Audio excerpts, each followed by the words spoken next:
Welcome back to the Law and Crime Network. My name is Bob Bianchi. I'm going to be taking it from 12 to 3. Guys, we have so much on our plate today. So I got two extra special guests. One's a normal guest, but the thing that's extra special about today is that he, hashtag 4041, my boy from Virginia, Gene Rossi, is literally in studio. Hey, Gene. He's alive. He's alive. He is. It's so good to be here. It's great to be here, Gene. It's great to be here. You know, I have mad respect for your skills. 3 years at the DOJ, 3 decades at the DOJ, a Gene Rossi war room, and me and you just love kibitzing about trial on screen and off screen, so it's great to have you here.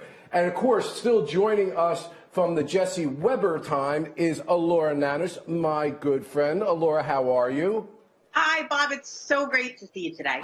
Elura and myself have appeared on so many different legal shows together. She's an extraordinarily talented lawyer. I was looking you up, Elura. You cannot escape my investigatory capacities. I love the thing. I was trying to find it. I wrote it down where you describe yourself as like a TV personality, a lawyer, a good cook, and you're also an accomplished flutist. But what was more impressive to me is I found out something that I never knew before. You don't like crawling plants, and you don't like raisins. So, Elura, I actually thought you were going to be on set today, so I specifically went out and purchased some raisins for you, but I'm going to have to give them to Rossi instead. Bob, I can't take it. Raisins are like the sad story of grapes that could have been wine. And I can't do it. Oh, my God, Elura, it is so good. I mean, we have so many laughs over the years doing our media stuff. You always make me smile for reasons just like that. But, hey, guys, we got some serious stuff here, too. And that's why, you know, we've learned, for those of us who have handled a lot of high-profile cases and murder cases, that you must have a sense of humor in order to get through it. But the Claudia Hoerig case is one that we covered on the Law and Crime Network, where it was really fascinating, where she was accused of murdering her boyfriend, or husband, I forget which at the time, and it was kind of disputed. She went to Brazil and she fled, and she wound up getting extradited back to the United States. And she's really a character. She's filed lawsuits. You see a picture over there from the jail saying that she's been discriminated upon and all sorts of issues and problems, and she was making all sorts of commotions inside and outside of the courtroom. But she took this stand, and when she did, we knew it was going to be something else, because she is a piece of work herself. And Gene Rossi, I know me and you covered this, when she took the stand, we don't think she helped herself at all either, in the manner in which she talked about what happened, which she says it was just really me versus him. I was trying to commit a suicide. He said some bad stuff and a bad thing happened, as opposed to a premeditated murder. Guys, I told you back at the time that I felt that her going to a gun shop and getting grips with laser scoping on them was going to be the death knell, if you will, no pun intended, of her defense. And let's listen to her on the witness stand, and we'll talk to Gene and Elura on the other end. They buy cheap clothes, lots of it. When Carl was home and you guys were in the house, did he have specific requirements for what you wear? Yes. Basically, I could only wear a skirt, short skirt with heels. He liked that pom-pom heel, but I couldn't wear other shoes as long as it was high heel, open toes, and just a very small top during the day. But if, you know, it was other times, it was later at night, I had to walk around just in heels, no clothes, naked. And why did you put up with all of this? I wanted really to be married. I want to make him happy. I was used to high demand. I came from that kind of background that, you know, people were hard on me in my life, and I kind of was used to high demand, and he wasn't. The demand, what he did was different, but the demand, I was always used to meet people's demands. So he was a very demanding man, and I thought that over time he was going to mellow out. He was older, he was 40, I was 40. People get set in their ways. I thought even over time he was going to let go of that, those weird things that he did. I thought he was going to change. All right, so there's Claudia Hoerig. You know, Elura, ladies first, and since I burdened you with the psychiatric issue with the raisins, it would only be appropriate to have you comment on this. I don't know how much you followed this case, but Claudia Hoerig took the stand, and we talked this before. I think the probably most dramatic one that the Law and Crime has covered was the Jason Van Dyke case when he took the stand. And we all know as trial lawyers, first of all, as a prosecutor, I am salivating to get the defendant on the witness stand. I'm doing everything I can, up to and including prayer. Please get on the witness stand so I can have my crack at you. And of course, as a defense lawyer, you know, most defense lawyers don't want their clients on the stand unless they absolutely have to. It's a risky proposition. And as the defense lawyer for this woman, I can imagine you were even more concerned. How did you think she did? Well, not well. And I think that, you know, in these kind of cases where you have a woman who is telling the story of essentially being abused in some way over the years, and I know she wasn't saying that she was physically abused, but she is telling sort of the story of a sleeping with the enemy type abuse, you know, like a psychological abuse and a control kind of situation. But I think if you're going to go with that and you're going to try to, you know, have some kind of defense like she was emotionally disturbed or had battered wife syndrome or something along those lines, she's going to have to do a better job telling that story and being more sympathetic and making it sound worse. Not just, I've been through a lot over the years and I hoped he would change, but he didn't. That's just not, it's just not bad enough. It's not sympathetic enough. Right, Gene, I mean, her whole demeanor in court, you know, the jury's watching everything before she took the stand. And then when she did take the stand, her combativeness, I don't think played well for that kind of defense. Absolutely. And her defense is basically he was very demanding. He put a lot of stress on me. But I want to comment about what she just, how do you pronounce her first name? Elura. Elura. She hit the nail on the head. When a defendant takes a stand in all the cases I've had, you're right, I pray, I salivate. The emotion that they show to the jury about what they did, especially if it's a violent case, you have to show the jury that you are remorseful and that you went through pain. Watching her demeanor on the stand, I got the feeling that she was prepped and there wasn't a lot of connection that she made to the jury. Yeah, I think watching on television. Yeah, and clearly in the end analysis, the jury didn't buy it. Guys, I'm so happy to have both Gene and Elura with me to walk me through these cases. We got a lot on the plate. We only do it like this on the Law and Crime Network. It is the only network out there that does this kind of coverage and has these kind of experts. We're going to break. We'll be right back.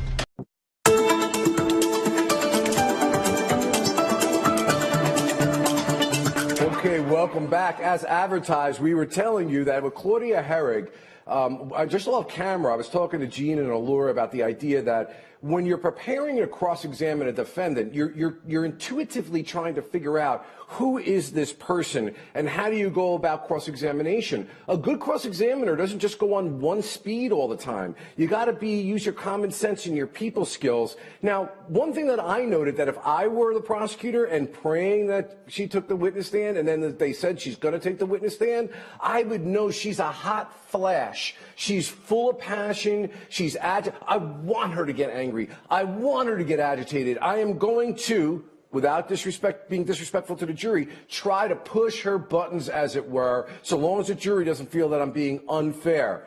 Let's take a look at Claudia Hoerig on cross-examination. Go down a different avenue here. Before you shot Carl Hoerig, you were upset that he had an engagement party for you at Put-in-Bay, correct? I thought that was very weird. That was a sign that something. Yes or no? I'm not asking for an explanation. All I want to know is yes or no. Before you shot him, you were upset that he had an engagement party for you at Put-in-Bay. No, it has no connection with that. You're confused. You were not upset with him about that? No. Okay. Before you shot him, you were upset that you married him after only 50 days of dating. No, I wasn't mad about that. You weren't mad about that. Before you shot him, were you upset that he trapped you or tricked you into marrying him? No, I take blame for stuff. Yes or no? No. Okay. Well, can Carl Hoerig come in this courtroom and testify? No. Okay, thank you. Can Carl Hoerig come in this courtroom and dispute or admit or deny anything you said to this detective or to this court yesterday? No. Gene, what I like about this cross-examination is the prosecutor knows where he's going with it, and he's using a technique. And people may think that this is easy to do. It's not. It's a skill learned, and you have to be creative. And that is, he's basically saying, before many questions, before you shot, and before you shot, and he's bringing through, in his case, every mode of evidence that he's got. He really doesn't even care about what her answers are. He's bringing his case through his questioning. Thoughts? That's number one. And number two, when you do a cross of a defendant, your adrenaline is pumped, your heart is beating hard, and you got to kind of control yourself. And he's doing a good job, and he's using before you shot as sort of his fulcrum, right, his crutch. And you are absolutely right. He does not care what the answer is. And she's kind of now realizing he doesn't care, and it's kind of annoying her. Right. It did get a little high octane there towards the end. Yeah. But you get the feeling that with her eyes and her demeanor, and I'm always big on demeanor, the jury can see a demeanor of someone who is calculated. That's what I get from the television. Right, absolutely. And so it's not just being able to ask the right questions, knowing how to present those questions. Let's listen to a little more.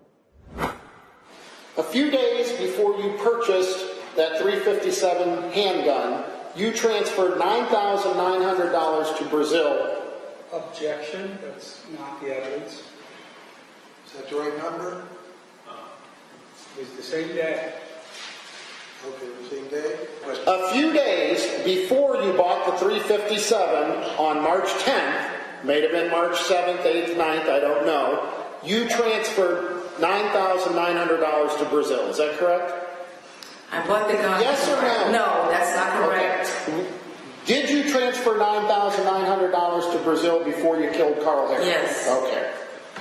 On March 10th, that Saturday, 2 days before you shot Carl Hoerig, you went to Slugmasters and bought a .357 handgun, correct?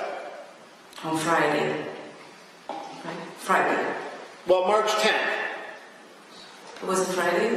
What? Well, I'm not going to get into an argument about whether it was Friday or Saturday. March 10th was, according to my calendar, Saturday. If you want to call it a Friday, that's fine. But on March 10th, which was 2 days before you shot him, you bought a .357. I'm not sure it was the 10th or the 9th. Yes, I did buy it before I shot him, of course. Well, may I approach the witness and refresh her memory with the purchase that she made? Thank you. So, Elura, I like the guy's style. In addition to what Gene is saying, now he's getting to something really substantive here, this gun. And that was really the central theme here, is that she goes out and she gets this gun, actually tries to get a second gun, supposedly to commit a suicide, which makes no sense, and then asks that special hand grips where it's laser scoped, which wouldn't make sense for somebody to commit a suicide. So we know those facts are not good for the defense, but what I like is the manner in which the prosecutor is presenting it. And let's also talk about the idea that, sometimes witnesses can control you. And this guy is not having any of it. He keeps like, no, that's not what I'm asking you. Answer my question. Believe me, I've seen witnesses actually start asking the lawyer questions. He's really good. Yeah, I think you're absolutely right. And I think that with this witness, in this case, with this evidence, it's working very well. The one thing, though, I would say is that I think one of the reasons why it's playing so well, the fact that he does have that control and that he's being so aggressive, is because of her demeanor, because she doesn't seem particularly remorseful. She seems like something of a strong kind of character. I think if she had been a totally different type of personality, I think that this lawyer's demeanor would be really bad, because it is clear that he's controlling things. If she were more of a sympathetic witness, we wouldn't want him to be controlling it so much. Well, Gene Rossi, and Gene Rossi, to that point, but that's what the skill of a trial lawyer is. And to Elura's point, I'll add one thing. It depends on what kind of case you have. You don't act that way maybe in a fraud case or a white-collar case, opposed to a murder case. You can get away with more with a violent crime. I did one of the worst cross-examinations in history. I don't believe that. In 1991, in Cleveland, Ohio, jury trial. It was a tax case. And I was treating it like a quadruple murder case. And I learned that your demeanor and your proportionality in asking the questions, approaching the witness is crucial. He did a good job. He did a really good job. Right. So I think that he's good to be aggressive that way because he's got the right kind of case, i.e. a murder case. Yeah. He's got the right kind of defendant, somebody who's been surly prior to even taking a stand, and the jury has seen that. So, guys, listen, we got a lot on our plate, like I said, here at the Law and Crime Network. We got multiple trials that we're covering. We have two of the best guests that I could think of. I'm so happy. I got Gene Rossi actually here. And by the way, Gene, you will be hosting from 3 to 5 today. With the great Linda Kenny Baden. Yes. You guys, you can't get away from your screens. You've got to watch that too. We'll be right back.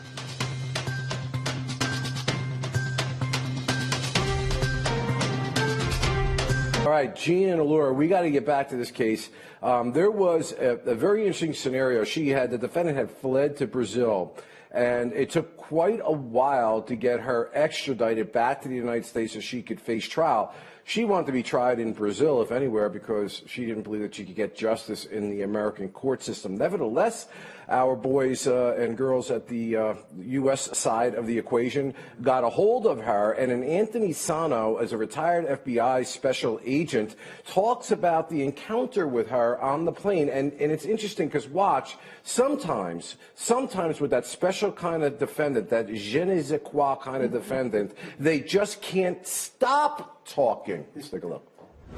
Did you have any specific instructions as to what you were to do as part of the escort to bring her back to the United States? Yes, we were asked, and this is delivered to me by Deputy U.S. Marshal Bill Bolden, that your office, the prosecutor's office, asked that we not interrogate her and therefore not Mirandize her. And what happened, in your own words, on that flight back, if anything was said by her, and tell the jury how that occurred? She then stated that she was standing in the hallway, and when he exited the bedroom, she put the gun to her head and threatened to shoot herself. She said Carl responded by telling her to go ahead and kill herself, but to go to the basement so he did not get blood on his carpet and on the walls and the paintings in the hallway. Claudia Hoerig case. Elura, just give our audience a brief understanding of Miranda and the first witness who had indicated they didn't read Miranda because they weren't going to ask questions. Just let our audience know the basics of Miranda. Yeah, so a lot of people have a misconception that if a person has not properly read their Miranda rights, that the entire case goes away. And that is not the case at all. The Miranda warnings are there. The ruling on Miranda is that a criminal defendant needs to be advised of their rights. And if they're not advised of their rights, statements that they make are not going to be able to be brought in against them, or at least confessions perhaps cannot be brought in against them. However, we have in this case a situation where she's just talking, and the talking is not in response to questions being asked by the officers. Yeah, well, Gene, let's go to tactics here. Miranda essentially is saying if you are in custody and you're asked questions, but there have been a plethora of cases that you don't have to ask a specific question. If you're eliciting data, well, look, we've been around the block. We all know that cops want people to start talking. So and I have extradited people and brought people from faraway places to face the music on murder cases. One, why didn't they have a prosecutor's detective there or somebody who was familiar with the case? Two, if they couldn't do that, why didn't these agents become familiar with the case? Because you don't want her to, as we would say in the business, pucker up when she gets off that plane and decide not to talk. Talking is key, and it usually happens in the beginning. This was foolish to me. Well, I love the FBI. I worked a lot with the marshals. I don't know why they not give her Miranda rights. She's in custody. Even if she's going to talk, they would have interrogation follow-up questions. They should have been briefed on the facts of the case so that if she does talk, they would be able to have questions about specific facts of the case. They lost an opportunity. Right, and Gene, honestly, they're lucky they got in what they're getting in, because a court could have ruled, you know what, you didn't ask a question, but you were soliciting that data and you didn't stop her. Absolutely. There's a famous case called Brewer versus Williams where a defendant was in custody, and the agents or the law enforcement kind of elicited, without questioning, certain information from the defendant, and it was ruled inadmissible. So you always err on giving Miranda instructions. Yeah, listen, having been a person who was making these calls as the head prosecutor, I would clearly have had a game plan in place to have her rights read nice and easy. You got a long plane ride to go, build a rapport, get her talking, and so that it becomes admissible on the other end of that. Know the case. These are things that can actually help you as a prosecutor. It's strange to me. Got to go to a break. We'll be right back.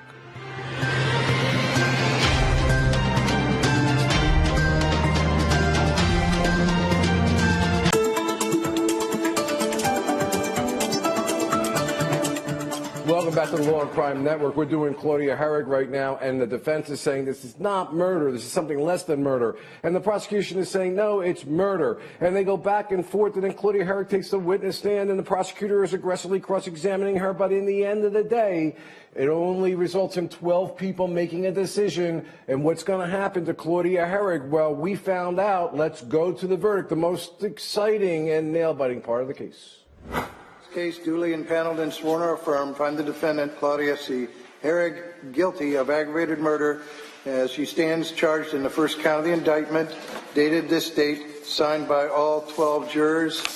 As to the specification, we, the jury, in this case duly impaneled and sworn or affirmed, find the defendant, Claudia C. Hoerig, did, at the time of committing aggravated murder, have a firearm on or about her person under her control, brandished the firearm, indicated that she possessed it or used it to facilitate the offense, again dated this date and signed by all 12 jurors. Ms. Fowler, did I properly read the verdict of your jury? Anything further from the state? No, Your Honor. Anything further from the defendant? No, Your Honor. All right, ladies and gentlemen of the jury. Okay, there you go. Wasn't really something that was unexpected. They found the aggravating factors. We talk about that a lot on the Law and Crime Network. Those are what we call sometimes special circumstances, not just the murder, but there's additional things that the law says makes it even more elevated as far as a crime is concerned. She went down for the highest count, a clear and complete victory for the prosecution in the case. But you know what, guys? When you deal with murder cases long enough, you realize that it's what I call collateral consequences that ripple through the lives, certainly of the victim and the victim's families, but also the defendant and the defendant's families. It's never a happy place, although you're satisfied with the result you got when you bring justice to a victim's family in a case like this.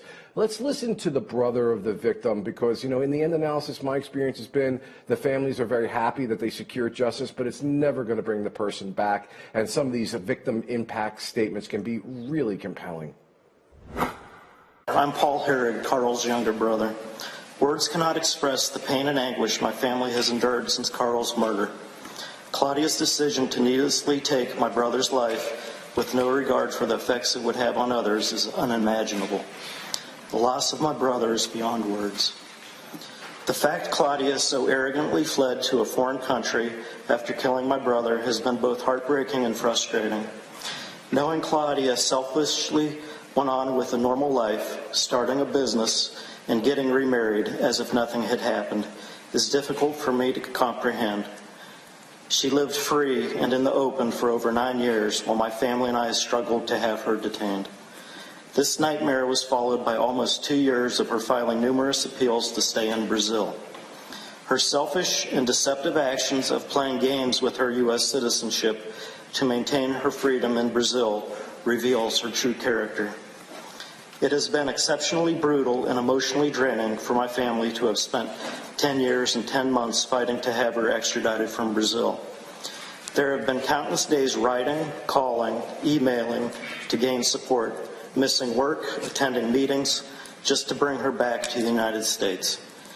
It literally took the efforts of a team, family, friends, the prosecutor, law enforcement, politicians, the state and justice departments, who have spent countless time and effort over 10 years and 10 months to finally have her extradited back to Trumbull County.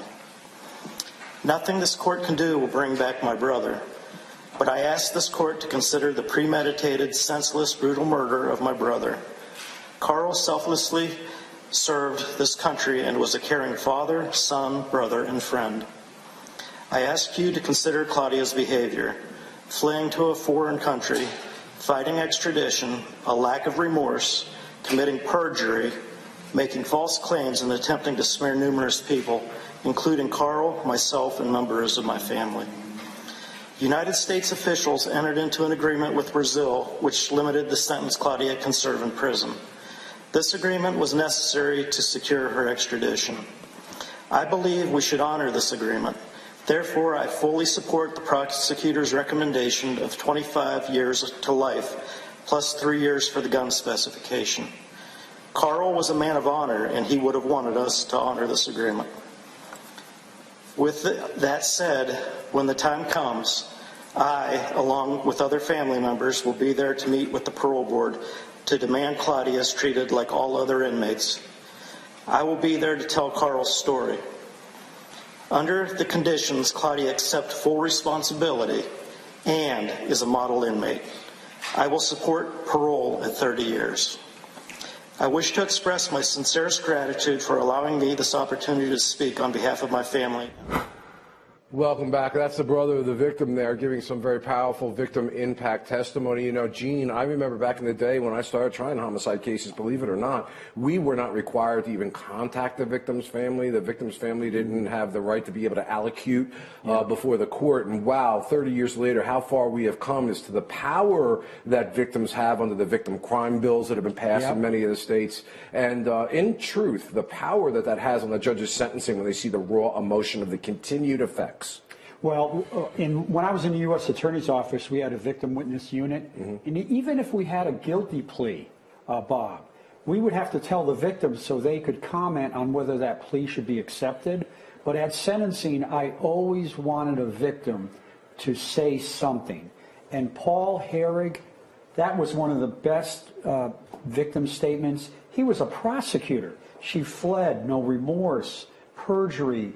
Carl served his country. That was beautiful. Yeah, Elura, what are your thoughts about that? I agree. It was a fantastic victim impact statement, and the thing about it that I thought was most compelling is that you can hear that the brother he's not out there for vengeance, because he's saying, if she's a good inmate and she's a model inmate, I will support her release at 30 years. And to me, that is so powerful. Because, he didn't have to say that, and that shows that he has this sort of fair-minded view on all this, which I think makes the entire statement just that much more credible. Yeah, Elura, it's funny. In all the years that I've done this, it's been amazing me how some families respond to it in one way and other families respond to it another way. I agree with you completely. I hear you have to go. I will keep your raisins right here for the next time that we encounter one another. Thank you so much, Elura. We still have a lot more Law and Crime. My boy Gene Rossi will be right back.